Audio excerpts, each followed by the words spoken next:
Welcome to Gibraltar. Let's have a look at our day trip and how you can do this from Spain.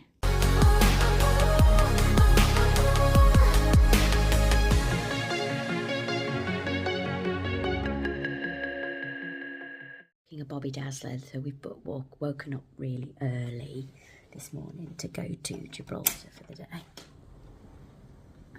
We saw Gibraltar last night. Look at this day. Oh, you can't see it from here, but basically from our balcony you can normally see it over there.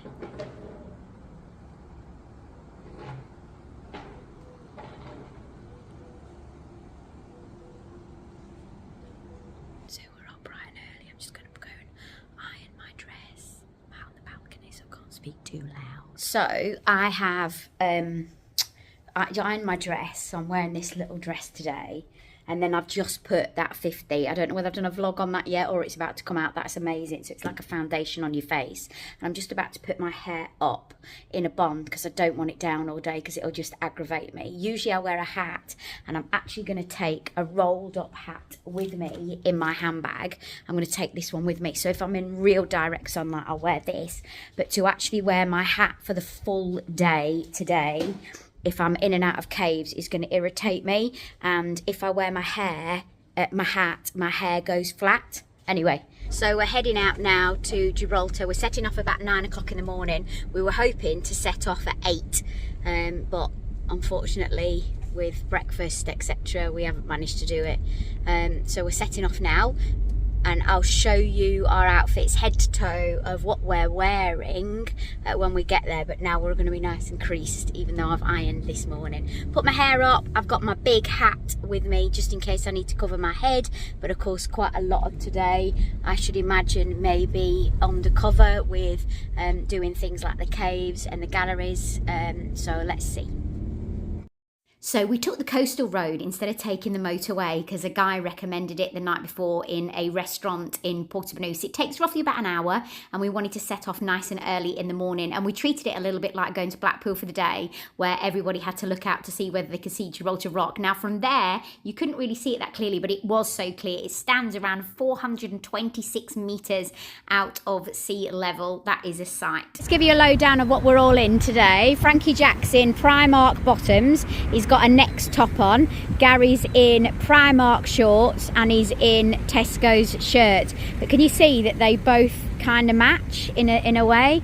Gary's got his Ray-Bans on, which are also prescription, which are amazing. If he ever lost them, I don't know how we'd ever cope. Hat comes off the market. They've both got Havaianas on. Frankie Jack's got his Ferrari sunglasses on. And I didn't realise, and I absolutely categorically did not do this on purpose, because I would admit it if I had. I put them in so they were both matching, but mine is matching as well because it's in peach. So I've got my Jimmy Choo sunglasses on, I've put my hair up, I've got a dress on from New Look, I've got my Louis that I always carry with me, and I've got my Havaianas on my feet, and that's my outfit today. So we do look like, we do look like the perfect matching family, but I did not do my dress on purpose to match them. It was just that's what I had in my wardrobe. So this is the hustle and bustle first thing in the morning, and if it's right, I'm not so sure whether I've heard this correctly, but I'm sure one of the tour guides said 15,000 people visit Gibraltar Rock a day. That is humongous. Just an interesting fact that I read last night, that obviously Gibraltar is a tax haven, or was a tax haven up until 2011.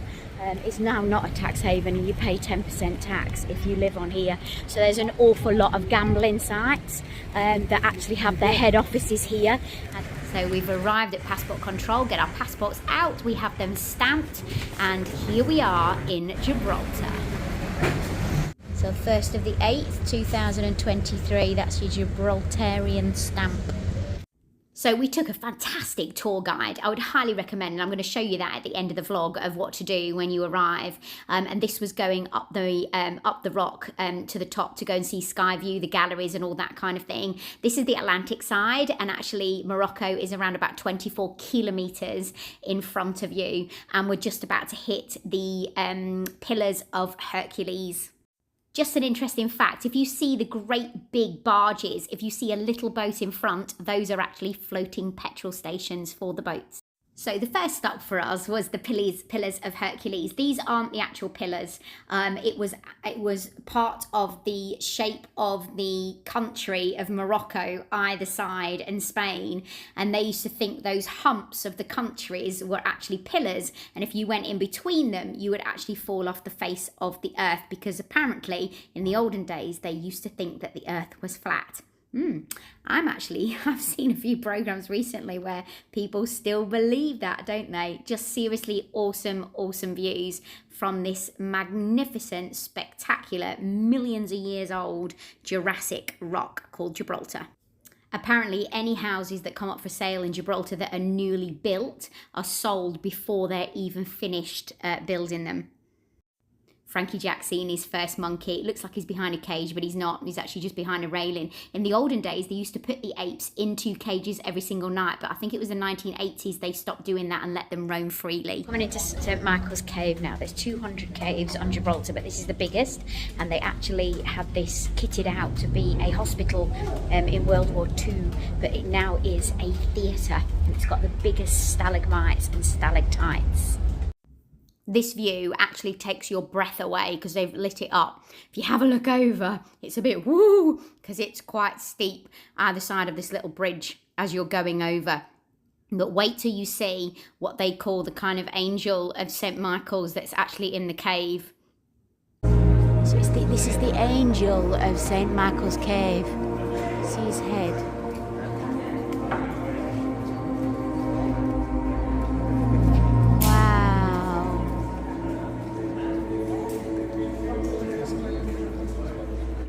So this is a cross section of limestone that they've actually cut and polished up, and you could touch it. It was quite remarkable to look at. So this is an auditorium. So this is the stage, and that's where you see, so you can come and watch shows in here. That must be absolutely phenomenal.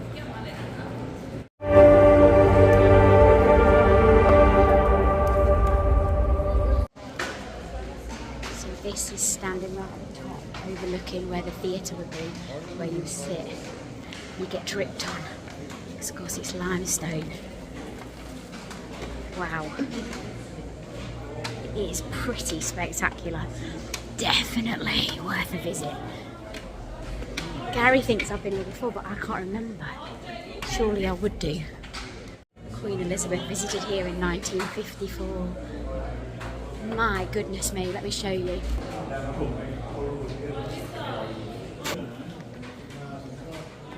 Wow. Oi! Oi, you! You. I've left my bag there. He's looking at my bag. We'd been told, because these are so naughty, to leave all our bags in the car. They apparently can open handbags, even zips on rucksacks, and believe it or not, can even open car doors, so all cars were locked. Over 300 monkeys, we're about to go and see them now. There's over 300 monkeys on Gibraltar, and they've all got like a tattoo, and they came over from Morocco, and actually they are the only wild apes or monkeys in the whole of Europe.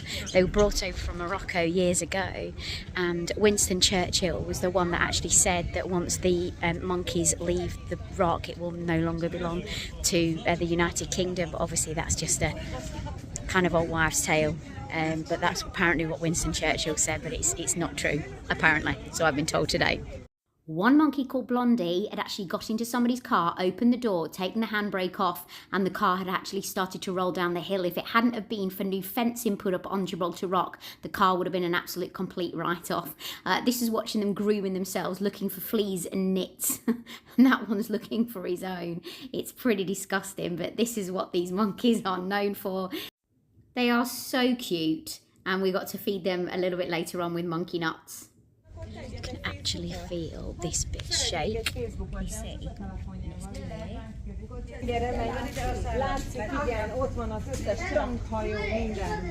So you're actually walking, and this shakes as you walk on it. It feels a bit oof. I had to get a selfie.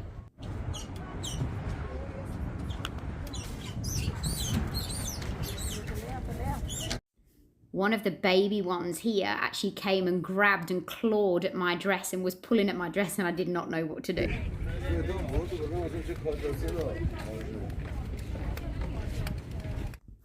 After doing the sky view, we then walked a little bit further up to where all the monkeys are. And as we were on our way up, one of them was chomping on a banana, must have been given by one of the tourists. So cute. Scared me.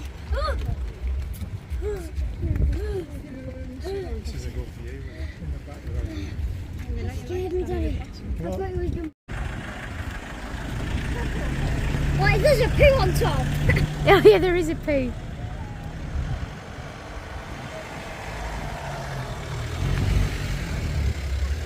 They're just so used to tourists, aren't they? That is unbelievable. They are so used to tourists.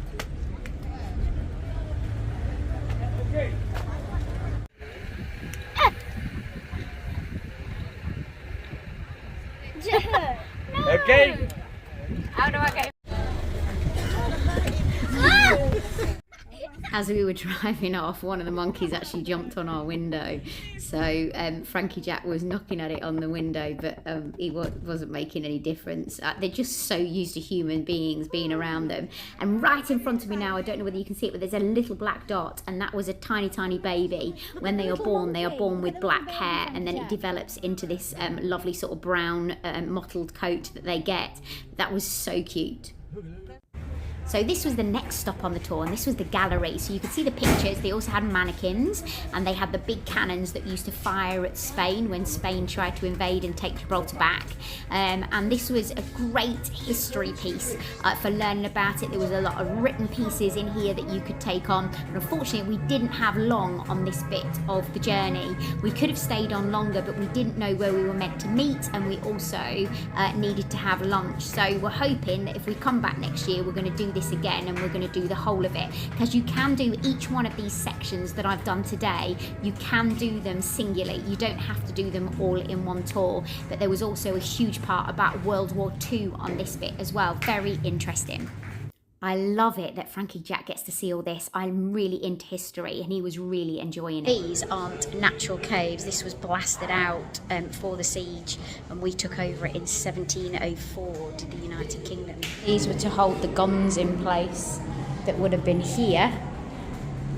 If you can see through this, this is the airstrip. Now apparently it's one of the top 10 dangerous airports in the world because of its short landing strip and because of the winds as well coming through. EasyJet's taking off. Freaked out by dummies. I've been freaked out by mannequins in shops as well. Always had a thing about them since I was a kid. I always think they're going to turn around and go boom at me, and I'd hate to be on one of those like Halloween things where they do that. Here we go, some more here.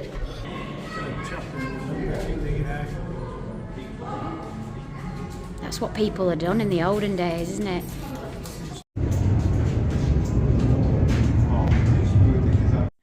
There's the view of the airstrip for Gibraltar, which just is a slightly better view than what I just saw, but it's a shorter runway than most. This is giving you an idea. So there's a lot of stuff that you can actually read, and it's in several languages. And then you can see the mannequins, which freaked me out. Then we got taken down to the main strip, going into the main square of Gibraltar, and this is where a lot of the English shops were. So Next, Marks and Spencer's, Accessorize and things like that. Some great jewellery stores if you like your jewellery. I found a really lovely silver place. There was some great watches shops, some fragrance as well. And we found this outside one of the kids' stores, and I was teasing Frankie Jack saying he wanted his picture taken in front of it because it was a Lego piece of princess. Here's a very small Matalan with 50% off, and Frankie Jack said, "We're not going in there, Mummy, are we?" I do like a sale, but we were on a mission to catch our lunch, and we needed to find it because it was just only slightly off the beaten track. So I was following my maps on my phone. We've been recommended this restaurant. It's called the Chimneys Tapas Bar and you'll easily find it if you put your maps on, your Google Maps. It's just off the square, and I'm just going to show you what it looks like from outside. And this guy is brilliant. It's called VJ. So we were recommended this when we were at La Bocana last night, which is in Porto Banús, and the guy that's recommended it actually went to school with this guy VJ. So let me show. So this is called the Chimney Tapas Bar, and this is where we're going to eat today, and we've already ordered our drinks. Hi Johnny, we are here in Gibraltar. We're going to try some of our tapas. My friend here will show you some photos of them. I hope you enjoy it. So I hope you come back here. Yeah, he's gonna recommend what we're having, and we're gonna show you what we're having. Excellent. Lovely to Thank meet you, you. darling. So let me show you what we're having before I eat, and then I forget to film. This is the bit that I always forget to film. So we've got sticky chicken, which has got a bit of a kick to it. We've got patatas bravas. We're having sangria. Frankie Jack's got a zumo de piña, so it's his pineapple. But we've got more coming. Are the goat's cheese croquettes with caramelised onion. I think this has to be my all-time favourite tapas, and it's prawn pil pil. I love it when it's absolutely packed full of garlic. This is a cheese tapas as well. Frankie Jack, do you like your prawn? Choc chip ice cream. The best. I've no idea what this is, but we've just been told to try it and see what we think. So you ready, Gary? I have no idea what it is. Right.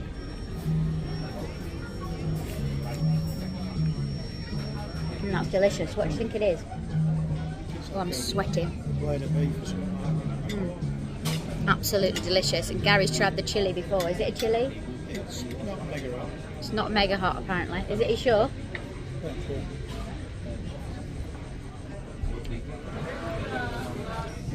That's lovely. Just found out that what we just had was pork cheeks, and they've been cleaned and all the fat stripped off it, and then they've been put in the slow cooker for 3.5 hours. I would never have thought. I don't eat pork. You know that if you watch me on telly. I don't eat pork. That was delicious, wasn't it? That was absolutely delicious, and I would definitely have that again. I am stuffed. It was delicious. So that was the chimney, and I would highly recommend you going there. That tapas was absolutely superb, wasn't it? Well chosen, and we'll let VJ choose it. The Chatham area. And it's in the Chatham area of Gibraltar, if you want to know, and it's just off the kind of main square. And now we're going to walk back. So really easy to get to. I actually posted a couple of things on my Facebook and on my Instagram today, and there's a couple of people that have said, oh my gosh, I go to Spain every year, how do I get there? So all we've done is we've driven on the A7. Actually, we took part of it on the A7, part of it on the coastal road, and part of it on the coastal road, and we went down to Algeciras, and then we took Algeciras, and then we took the road to La Linea, and then it is the signpost for Gibraltar. And then we've just driven to Gibraltar. We've parked on the Spanish side, and we've parked in a car park called Santa Barbara, and then you walk across kind of the runway, if you will, with your passports. You give your passports in and you get into Gibraltar, and it's as simple as that. Now, as we passed over passport control, there was a tour guide immediately, and we weren't going to do that because we took some advice from a guy over in Spain, and he said take the cable car up to the monkeys, come back down, then take a taxi up to St Michael's Cave. But actually, this tour guide, we got Frankie Jack in for free because he sat on Gary's knee, so we actually saved €40. So we've paid €80 to do a full trip around Gibraltar and back down to the city centre. And it was absolutely superb because they give you all the history. It's in English. They give you all the history, all about Gibraltar, how it started, how we obviously took over it in 1704. It went from being Arab to Spanish to Arab to Spanish to Arab to Spanish, and then it came to us. We fought for it, and the galleries are where we talk, where it shows you how we fought against the Spanish, trying to take it back. So you've got the old sort of fort walls here. You've actually got a Muslim, what was it? What's it called? Not a Muslim, a mosque. Thank you, Frankie Jack. A Muslim mosque. And obviously, when the Spanish took over, it was Catholicism, so they turned it into a Catholic church. So one of the churches on the island actually looks a little bit like a mosque. But just so interesting hearing about all the history. And actually the rock itself, apparently it's limestone, and it's Jurassic limestone, and it's years and years and years of built up sea creature shells over 200 million years, and that's how Gibraltar formed, and it's on the south coast of Spain. So do I recommend it? Yes, I do. I think it's well worth a visit. We've had an absolutely fabulous day, and if you come really early in the morning like we did, you can get most of it done. I'm not up for shopping. Shops are very similar, aren't they, unless you're going for any jewellery. I've got some really beautiful bits of jewellery today. So I got 2 pairs of hoops for my ears, and I've got a really beautiful love heart bracelet, and it was as cheap as chips. And so you'll find that it's not as tax-free as what it once was, but there's no VAT. But what you will find is that because they're not buying in bulk like we do in the UK, then their prices could be a little bit more. But jewellery, I did find it was a little bit less. Anyway, that's enough for me prattling on about what a magnificent place this is. Well worth you coming to visit. They also make a lot of their money through the military. They make a lot of their money through the gambling sites, obviously, because their head offices are here. Gary, what else did they make their money from? Gambling, military and tourism, and finance, that's the other one. And there's over 15,000, I'm sure he said 15,000 visitors a day, he said. Population's 44,000, and if I've heard it right, I'm sure he said 15,000 visitors a day, which is extortionate, absolutely extortionate. But what a great day. This is the strangest part, that when you're here, everything is in English and Spanish. So of course you've got Gibraltarians, and when you are brought up in Gibraltar, you speak Spanish and you speak English, so you speak both languages. So whenever you speak to anybody, they've got like proper English accents and then proper Spanish accents, because of course you learn it in English when you're at school here. But they also have their own language, which is a crossover, which is like Spanglish, which is a cross between Spanish and English, and they call that, if I've heard the pronunciation correctly, Janita or Janita. But apparently, I suppose it's going to be like Scottish and Welsh and Irish. The kids aren't speaking it as much these days, and they're speaking more English, so they're a little bit wary that this is going to kind of go with, you know, the next couple of generations, which is so sad if it was. But all the road signs are in English. You've got red letterboxes here. You've got the, oh, noisy. It's really bizarre to be in such a hot country and it to be all like this, but what a fabulous place. Oh my lord, that is a boat, or should I say a cruise ship. Is that docked up? Is that the one that he was saying that you could stay in? I'm right, that is a hotel, so it's here all the time, so you can actually stay in that hotel with a casino with La Sala. Unbelievable. I've never seen anything so big. Oh, it's never sailed in its life, but that's a picture of it, and apparently you can stay on that.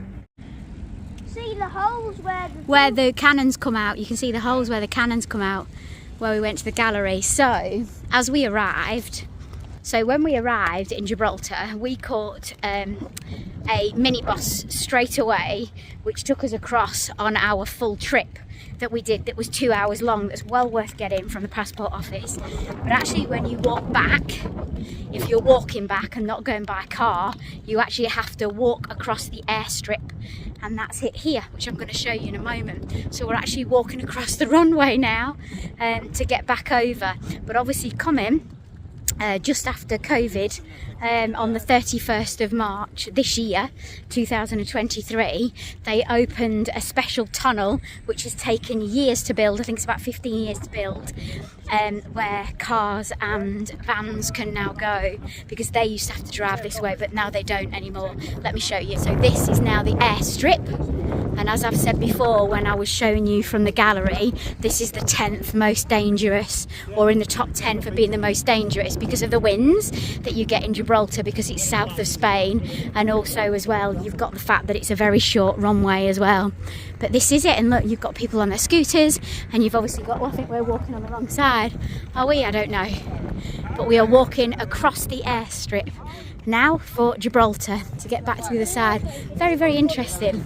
I can't remember ever doing this before, but I must have done, because this is my third time to Gibraltar. Frankie Jack, what do you think of Gibraltar? Good. Yeah, have you enjoyed your day? So what have you enjoyed today about Gibraltar? Everything.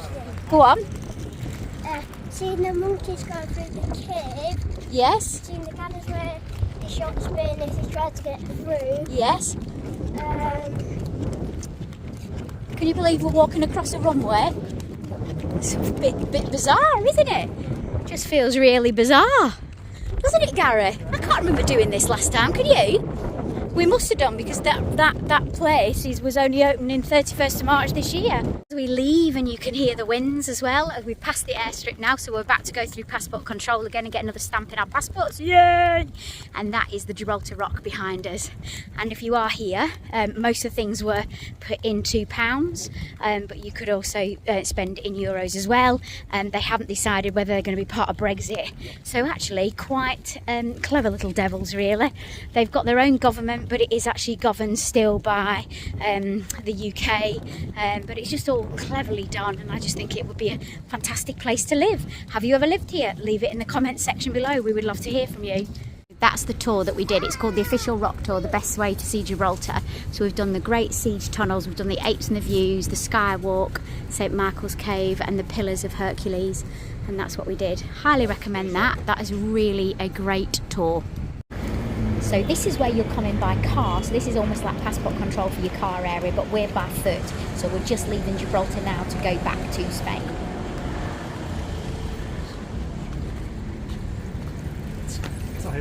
I've gone to 4th of August.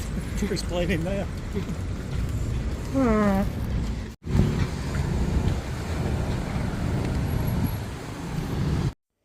Passports out to leave one country to go back to Spain. Everybody coming in and we're now going out. As quick as that, and we're out the other side and we're back into Spain. Now we've just got to get back to our car. We parked on a car park called Santa Barbara, and you just think, you automatically assume that you're parking in Gibraltar, but you're not. You're parking in Spain and you walk across to Gibraltar. If you're going to take your car, this is the queue that you're going to be in to get across to Gibraltar. Right, so I've just paid for the car park. I expected it to be a lot more than that. You're looking at €11.70, so you're looking at around about a tenner to park. We've been parked for 5.5 hours. You know, and I know, if that was in a city centre in you know, Manchester or Leeds or somewhere like that, it'd be absolutely extortionate, and you wouldn't be paying £10 to park all day. So we think that's a really good do. Do we give a thumbs up to Gibraltar? Yay!